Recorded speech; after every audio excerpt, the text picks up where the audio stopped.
روح نے بہت محبت سے یارم کے لیے ناشتہ بنایا، لیکن اس کا دھیان تانیہ کے بنائے ہوئے ناشتے پر تھا۔ یہ کس کے لیے اتنی محنت کر رہی تھی؟ لیکن تب پتہ چلا جب وہ ٹرے میں سجاتی یارم کے کمرے میں لے گئی۔ وہ بھی اس کے پیچھے آئی۔ یارم جی، آج صبح صبح میں نے آپ کے لیے ناشتہ بنایا ہے، وہ کمرے میں قدم رکھتے ہوئے کہنے لگی۔ تھینک یو سو مچ تانیہ جی، آپ کو میرا کتنا خیال ہے۔ روح کو پیچھے دیکھ کر یارم نے فوراً کہا، جب روح بنا کچھ بولے پلٹ کر جانے لگی۔ لیکن میں تو انڈے نہیں کھاتا، یارم نے فوراً کہا تو روح خوشی سے پلٹی۔ میں نے چھولے پوری بنائی ہے۔ آواز میں اتنی ایکسائٹمنٹ تھی کہ یارم کے انکار کرنے کی کوئی چانس ہی نہ تھا۔ کیوں نہیں، آج وہی کھا لیں گے، یارم نے کہا تو وہ فوراً کچن کی طرف بھاگی۔ یہ کیا یارم بھائی، آپ نے تو کہا تھا کہ روح کو جلانا ہے، تانیہ نے بدمزہ ہوتے ہوئے اسے دیکھا۔ بس بہت ہو گیا تانیہ، اب نہیں، اب میں اسے اداس نہیں دیکھ سکتا، یارم نے اسے دیکھتے ہوئے کہا تو وہ مسکرا دی۔ ہائے، آپ کتنا پیار کرتے ہیں اس سے، تانیہ نے خوشی سے کہا تو یارم بھی مسکرا دیا۔ میں خود بھی نہیں جانتا میں اس سے کتنا پیار کرتا ہوں، وہ کہتے ہوئے کمرے سے باہر نکل گیا۔ روح، تانیہ نے مشین لگا لی ہے، تم یارم کے ساتھ ڈاکٹر سے رپورٹ لے آؤ۔ گھبرانے کی ضرورت نہیں ہے، میرا بیٹا ہے، فاطمہ بی بی نے مسکراتے ہوئے کہا تو وہ بھی مسکرائی۔ ٹھیک ہے فاطمہ بی بی، میں چلی جاؤں گی، تیار ہوتی ہوں، وہ خوشی خوشی کمرے میں چلی گئی۔ شکر ہے آج تانیہ باجی ان کے ساتھ نہیں جا رہی تھی، وہ کافی اچھے سے تیار ہوئی، آخر یارم کے ساتھ کہیں باہر جا رہی تھی۔ وہ تیار ہو کر باہر آئی تو یارم اس کا انتظار کر رہا تھا۔ وہ اسے آتا دیکھ کر مسکرایا۔ اس کی ماں نے اس کی بات مان لی تھی۔ اس کی خوشی بتا رہی تھی کہ یارم کے ساتھ آ کر وہ بہت خوش ہے۔ یارم اس کے ساتھ بہت خوش تھا۔ اس کا فی الحال ہسپتال جانے کا کوئی ارادہ نہ تھا، وہ واپسی پہ ہسپتال جانے والا تھا۔ فی الحال وہ روح کے ساتھ انجوائے کرنے والا تھا۔ یارم، جلدی گھر چلتے ہیں نا، وہ لوگ کیا سوچیں گے؟ ارے یار، کہہ دیں گے ٹریفک بہت ہے، ویسے بھی پاکستان میں ٹریفک بہت ہے۔ یارم ایک بار پھر سے پاکستان کو بیچ میں لے آیا تو روح نے گھور کر اسے دیکھا۔ سوری، میں بھول گیا تھا تمہارے پاکستان کے خلاف ایک لفظ نہیں بولنا۔ یارم نے اس کا آف موڈ دیکھ کر فوراً سوری کہا۔ یارم، میں آپ سے ایک بات کہوں، مانیں گے؟ روح اس کے کندھے پر سر رکھ کر بولی۔ میری جان، جو کہے گی میں سب مانوں گا، وہ اس کے ماتھے پر اپنے لب رکھتے ہوئے بولا۔ جب روح نے اس کا ہاتھ تھام کے اپنے سر پر رکھا۔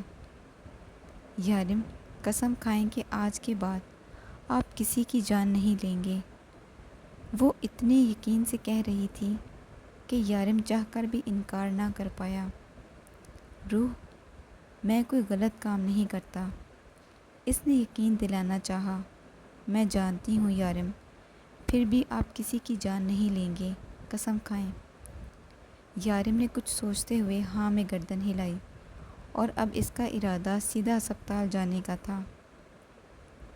آپ کی مدر کو کینسر ہے، لاسٹ سٹیج، ہم انہیں نہیں بچا سکتے، اب ان کا کوئی علاج نہیں، ڈاکٹر نے ان کے سروں پر دھماکہ کیا تھا۔ ڈاکٹر، کوئی تو چانس ہوگا، کوئی تو علاج ہوگا، روح نے یارم کو دیکھا جو خاموشی سے بیٹھا ڈاکٹر کی بات سن رہا تھا۔ کوئی چانس نہیں ہے، انہوں نے بہت دیر کر دی ہے، شاید وہ اپنی بیماری کے بارے میں خود بھی جانتی تھیں۔ آئی ایم سوری، اب ان کے بچنے کے کوئی چانسز نہیں ہیں، اسی لیے ہم نے جلد سے جلد ان کے کسی قریبی رشتہ دار کو بلانے کے لیے کہا تھا۔ ڈاکٹر رپورٹ ان کے ہاتھ میں تھما کر جا چکا تھا، جبکہ یارم کتنی ہی دیر بت بنا وہیں بیٹھا رہا۔ ابھی ابھی تو یارم کو اس کی فیملی واپس ملی تھی، وہ خوش رہنے لگا تھا، جینے لگا تھا، اور ابھی یہ خبر، ابھی تو اپنی ماں کو جی بھر کے دیکھا بھی نہیں تھا، ٹھیک سے اس کی گود میں سر رکھ کے سو بھی نہیں پایا تھا۔ کیسے گزاری اس نے اس کے بغیر زندگی، پوچھ تک نہیں پایا تھا۔ یہ خبر یارم کا اندر تک ہلا گئی تھی۔ اس کی ماں جانتی تھی کہ اسے کوئی بیماری ہے، لیکن وہ یہ نہیں جانتی تھی کہ وہ اتنی بڑی بیماری سے لڑ رہی ہے۔ یارم بنا کچھ بولے جب چپ چاپ گھر آیا تھا، اس کی اداسی دیکھ کر روح بھی کچھ نہ بولی۔ سارا راستہ خاموشی میں کٹ گیا۔ وہ گھر آیا تو روح نے خاموشی سے رپورٹ ان کو تھما دی۔ ارے کیا لکھا ہے رپورٹ میں؟ فاطمہ بی بی نے مسکراتے ہوئے پوچھا۔ اس میں لکھا ہے کہ آپ کو کینسر ہے، وہ بھی لاسٹ سٹیج پر۔ آپ کی طبیعت بہت عرصے سے خراب تھی، لیکن آپ نے چیک اپ نہیں کروایا۔ ڈاکٹر نے کہا ہے کہ اب آپ نہیں بچ سکتی، 1 مہینے سے بھی کم وقت ہے آپ کے پاس۔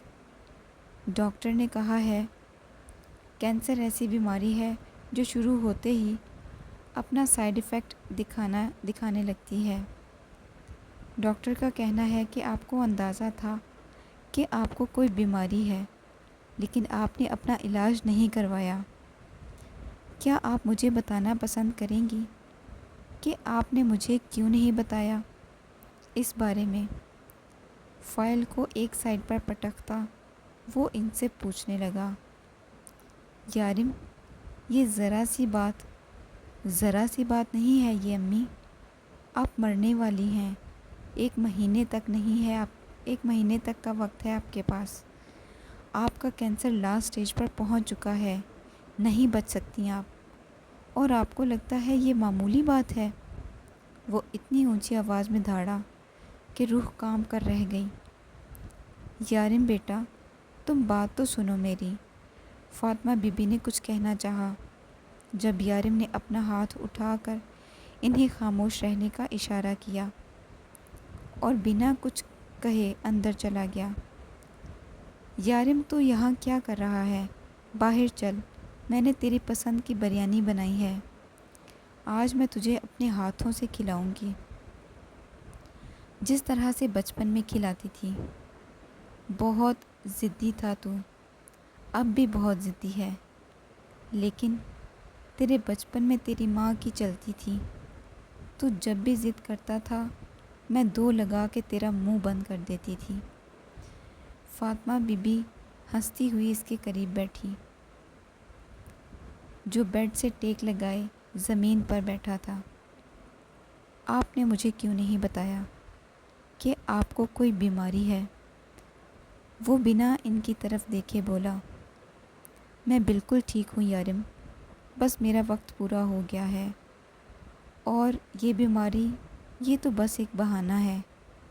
سبھی انسان مرتے ہیں، سب کو اپنے گھر جانا ہے، اور ہر انسان کا اصل گھر وہ 2 گز زمین ہے جس میں وہ ہمیشہ کے لیے سما جاتا ہے۔ یہ دنیا فانی ہے، عرضی ٹھکانہ ہے، مجھے تو ویسے بھی جانا تھا، اور پھر میرا اللہ مجھے بلا رہا ہے، وہ سب کو بلائے گا، اور اس طرح سے پریشان ہو کر کیوں بیٹھا ہے؟ ہاں اٹھ، میں تیرے لیے بریانی بنائی ہے، فکر مت کر، مسالے بھی تیز رکھے ہیں، جس طرح سے تجھے بچپن میں پسند تھی۔ فاطمہ بی بی پیار سے اسے بہلاتے ہوئے اس کے قریب سے اٹھنے لگی، جب اگلے ہی لمحے یارم نے ان کی گود میں سر رکھا۔ میں بہت برا ہوں، میں آپ کے لیے کبھی کچھ نہیں کر پایا، میں اولاد ہونے کا حق نہیں نبھا پایا، میں نے آپ سے نہیں پوچھا کہ آپ کو کیا چاہیے، آپ کی خواہش کیا ہے، آپ نے میرے لیے اپنی زندگی برباد کر دی، اور میں آپ کو چھوڑ کر چلا گیا۔ کتنا خود غرض ہوں میں، اب بھی آپ کو نہیں جانے دینا چاہتا، اپنے پاس رکھنا چاہتا ہوں۔ میں چاہتا ہوں آپ میرے پاس رہیں، میں آپ کی گود میں سر رکھ کر سو جایا کروں، آپ سے باتیں کیا کروں، آپ کے ہاتھ کا کھانا کھایا کروں۔ کچھ بھی تو نہیں کر پایا میں آپ کے لیے، کچھ بھی نہیں۔ یارم اپنی آنکھ سے آنسو صاف کرتا ان کی گود میں لیٹا بتانے لگا، اچھا تو اس لیے رو رہا ہے کہ تو میرے لیے کچھ کر نہیں پایا۔ کس نے کہا ہے تجھ سے کہ تو نے میرے لیے کچھ نہیں کیا؟ تجھے پتہ ہے تیرے یہاں سے جانے کے بعد میرے دل کی سب سے قریب میری روح تھی، میں بہت پیار کرنے لگی تھی اس سے، لیکن اس کی ماں بہنوں نے اس کے ساتھ کیا کیا، اسے بیچ دیا۔ نہ جانے وہاں اس کے ساتھ کیا کیا ہوتا، لیکن تو نے میرے بیٹے نے اسے بچا لیا، اسے اپنا نام دیا، اس سے نکاح کیا۔ میری خواہش تھی میری روح کی زندگی سنبھل جائے اور تو نے اس کی زندگی سنبھال لی۔ بس ایک خواہش تھی میری کہ میں اپنی بیٹی کی شادی اپنے ہاتھ سے کروں، ساری رسم اپنے ہاتھوں سے ادا کروں، لیکن تو نے وہی روح سے شادی کر لی۔ بچپن میں جب میں روح کو دیکھتی تھی تو اکثر سوچتی تھی کہ اس کو میں اپنے گھر کی بہو بنا لوں گی۔ پھر دیکھ اللہ نے میری کیسے سن لی۔ وہ آہستہ آہستہ اس کے سر پر ہاتھ پھیر رہی تھی جب تانیہ نے انہیں کھانا کھانے کی خبر دی تو وہ زبردستی یارم کو اپنے ساتھ باہر لے آئیں۔ میں شادی کر رہا ہوں تاکہ میری ماں میری شادی کی ساری رسمیں ادا کر سکے۔ اس نے کھانے کے میز پر دھماکہ کیا۔ آپ کی خواہش ہے نا امی کہ آپ میری شادی کی ساری رسمیں اپنے ہاتھ سے کریں، تو میں آپ کی یہ خواہش ضرور پوری کروں گا۔ میری شادی کی ساری رسمیں آپ اپنے ہاتھوں سے کریں گی۔ میں کل ہی اپنے سب دوستوں کو یہاں بلاؤں گا اور پھر روح سے شادی کروں گا، اور آپ جس طرح سے چاہتی ہیں ویسے ہی ہوگا میری شادی۔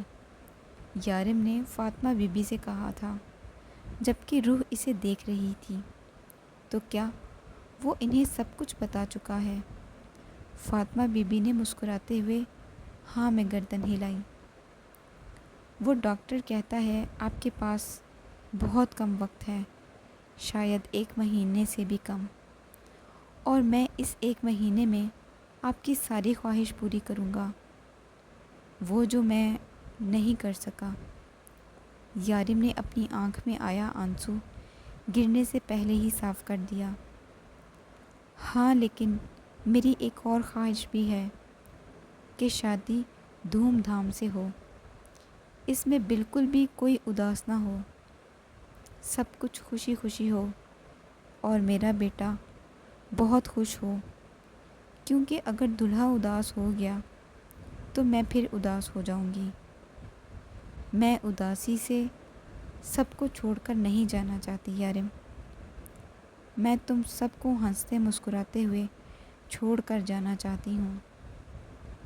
میری خواہش پوری کرو گے نا؟ فاطمہ بی بی نے اس کا اداس چہرہ دیکھ کر کہا، تو اس نے مسکراتے ہوئے ہاں میں گردن ہلائی، لیکن پھر بھی آنکھ میں آیا آنسو گال پر گر گیا۔ بچپن میں نہ پورے محلے کی لڑکیاں تیرے ڈمپل پر مرتی تھی، میں سارا دن تیری نظر اتارتی رہتی تھی۔ فاطمہ بی بی نے بات بدلتے ہوئے کہا۔ وہ یارم کو مزید اداس نہیں کرنا چاہتی تھی۔ پتہ ہے روح، بچپن سے ہی تیرا شوہر پورے محلے کی لڑکیوں کا وہ کیا بولتے ہیں، ہاں کرش بنا ہوا تھا، کبھی ایک اٹھا کے لے جاتی، کبھی دوسری اٹھا کے لے جاتی۔ میں تو ہر ایک کا دروازہ کھٹکھٹا کر پوچھتی کہ میرا بیٹا کہاں ہے۔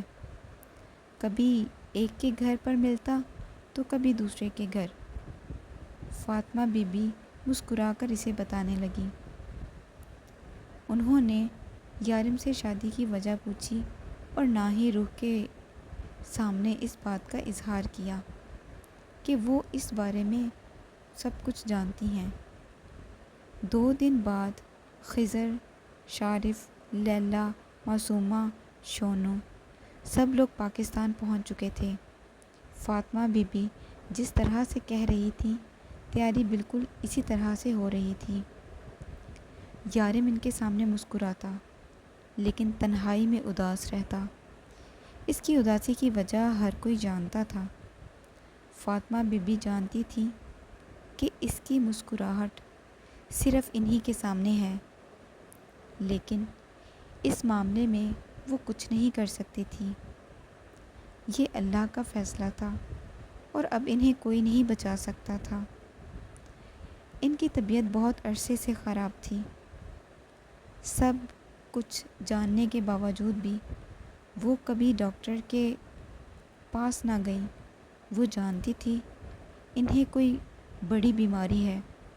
وہ اکثر بے ہوش ہو جاتی، اپنے جسم سے جان نکلتی ہوئی محسوس ہوتی۔ ان کے سر کے بال نہ ہونے کے برابر تھے، لیکن ان سب کے باوجود بھی وہ کوئی دوائی نہیں کھاتی تھی۔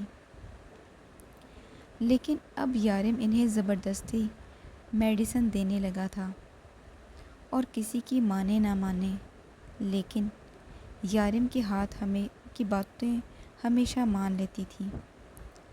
تعظیم کو جب سے پتہ چلا تھا کہ یارم فاطمہ کا بیٹا ہے جو روح کا شوہر ہے، اور اس سے ملنے جانا چاہتی تھی، کیونکہ انہیں پتہ تھا 18 سال پہلے جب یارم یہاں سے غائب ہوا تھا، اسی دن خضر بھی غائب ہو گیا تھا۔ ہو سکتا ہے یارم خضر کے بارے میں کچھ جانتا ہو۔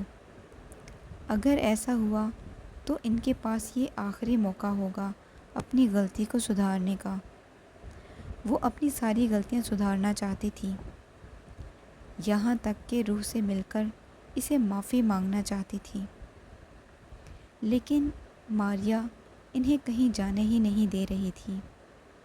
وہ روح کے سامنے اپنی ماں کا جھکنا برداشت نہیں کر پا رہی تھی۔ آج صبح سے ماریہ گھر سے غائب تھی۔ اس کی لڑکوں کے ساتھ دوستی تھی۔ دوستی نے تعظیم کو تنگ کر رکھا تھا۔ اب نہ جانے ماریہ نے کب گھر لوٹ کے آنا تھا۔ وہ اٹھ کر فاطمہ کے گھر آ گئی۔ پورے محلے کو ہی یارم کی شادی کا کارڈ مل چکا تھا، اور فاطمہ کو سب نے یہی بتایا کہ تعظیم نے روح کی شادی فون پر بھی یارم سے ہی کروائی تھی۔ تب یارم یہاں نہیں آ سکتا تھا، اسی لیے فون پر نکاح ہوا، لیکن اب وہ سارے رسم و رواج کے ساتھ دوبارہ ان کی شادی کریں گی۔ تنظیم یہاں آ کر روح سے ملی اور اس سے اپنے کیے کی معافی مانگنے لگی۔ وہ نازک دل لڑکی اس عورت کو روتے ہوئے نہیں دیکھ سکی۔ بس کریں امی، آپ کیوں مجھے گناہگار کر رہی ہیں؟ نہیں روح، مجھے میرے کیے کی معافی مانگنے دے۔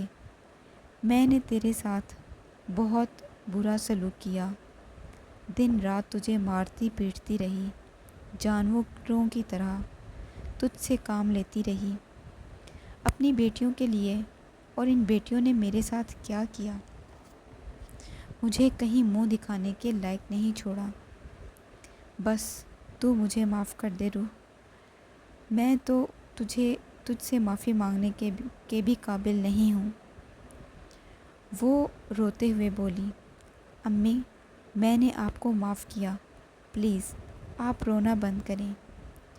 روح انہیں چپ کرواتے ہوئے بولی، روح مجھے تیرے شوہر سے ملنا ہے۔ تیرا ماموں اسی دن سے غائب ہے جس دن سے تیرا شوہر یہاں سے غائب ہوا تھا۔ ہو سکتا ہے تیرے ماموں کے بارے میں پتہ چل جائے۔ تنظیم نے ایک آہ سے پوچھا، جب روح نے پیچھے کھڑے خضر کی طرف اشارہ کیا۔ وہ ہے خضر ماموں۔ دبئی میں سب سے پہلے میں انہی سے ملی تھی۔ روح نے مسکرا کر بتاتے ہوئے ان کی طرف اشارہ کیا۔ ماشاءاللہ کتنا بڑا ہو گیا ہے، مجھے تو دیکھنا تک گوارا نہ کرے گا۔ تعظیم نے مسکراتے ہوئے اسے دیکھا، پھر شرمندگی سے ایک بار پھر نظریں جھکا گئی۔ ہمیں آپ سے کوئی گلہ نہیں تعظیم باجی، جو نصیب میں لکھا ہوتا ہے وہ ضرور ملتا ہے۔ شادی میں ضرور آئیے گا۔ خضر ایک پل کو ان کے قریب رکا اور اپنی بات مکمل کر کے واپس چلا گیا، لیکن اس بات نے تعظیم کو اور بہت راحت پہنچائی تھی۔ سب بیٹھے باتوں میں مگن تھے، جبکہ یارم زمین پر فاطمہ بی بی کی گود میں سر رکھے بیٹھا تھا۔ تعظیم ان کے ساتھ تیاریاں کر رہی تھی۔ جب ان کا فون بجا، تعظیم نے ماریا کا نمبر دیکھتے ہوئے فون اٹھا لیا۔ رات کے 8 بج رہے تھے۔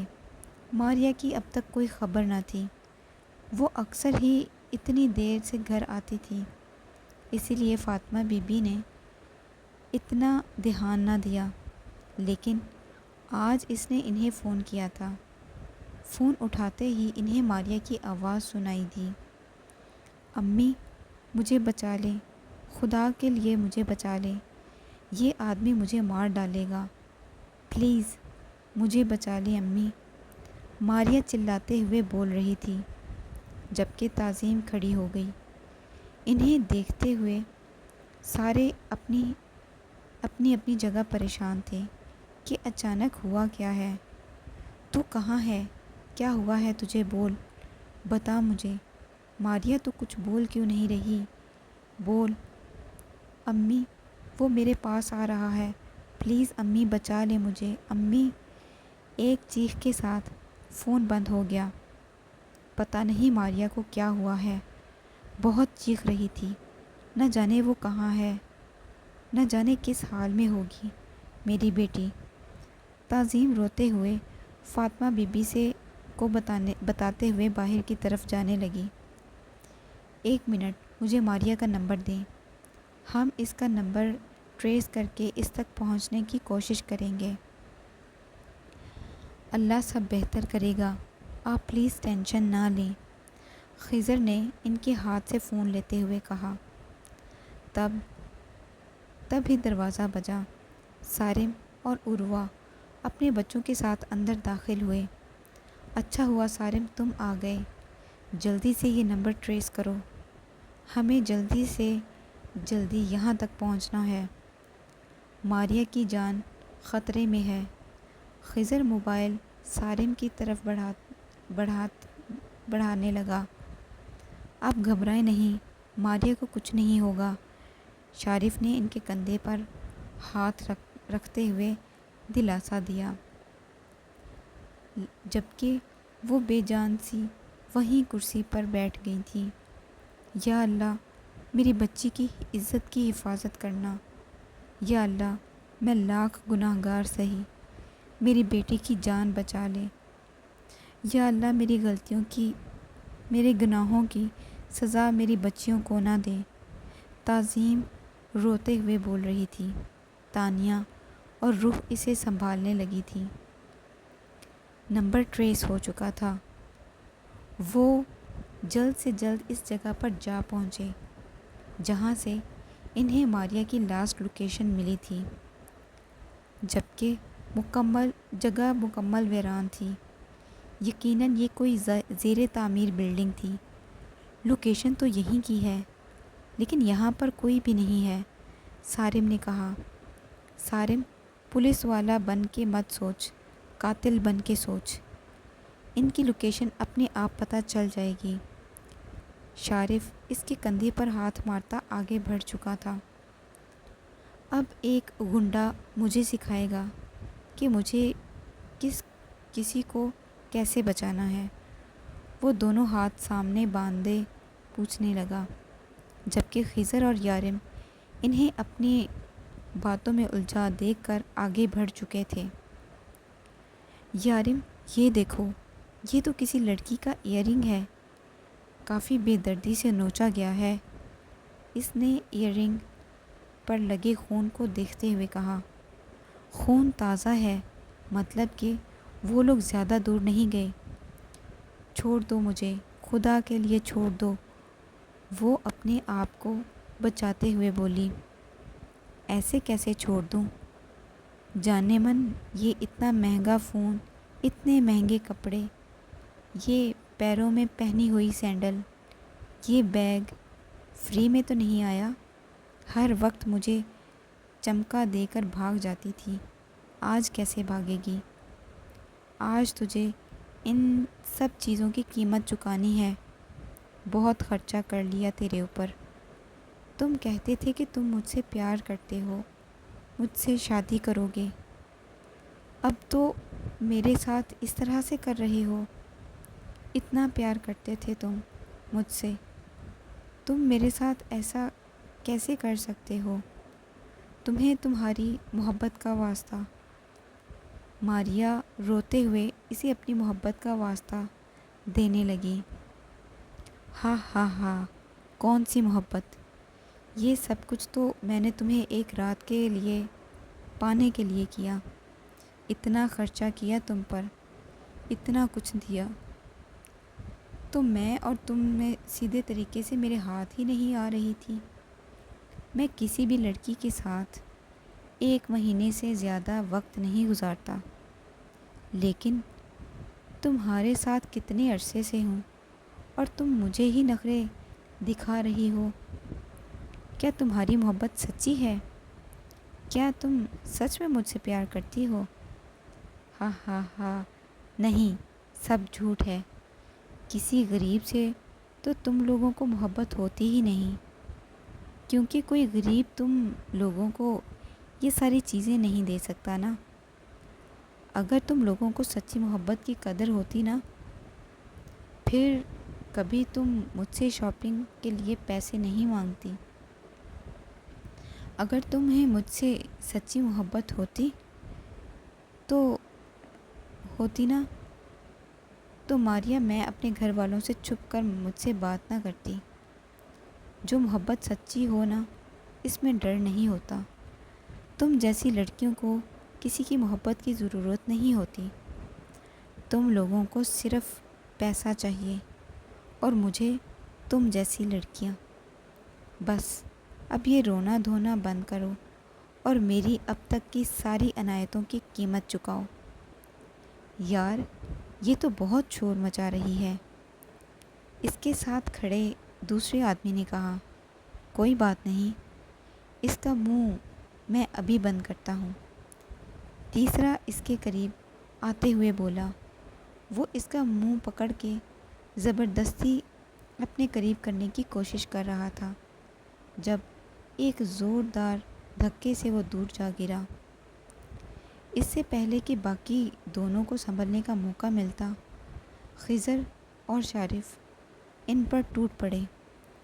یارم نے اپنی جیب سے پستول نکال کر اس کے ماتھے پر رکھا۔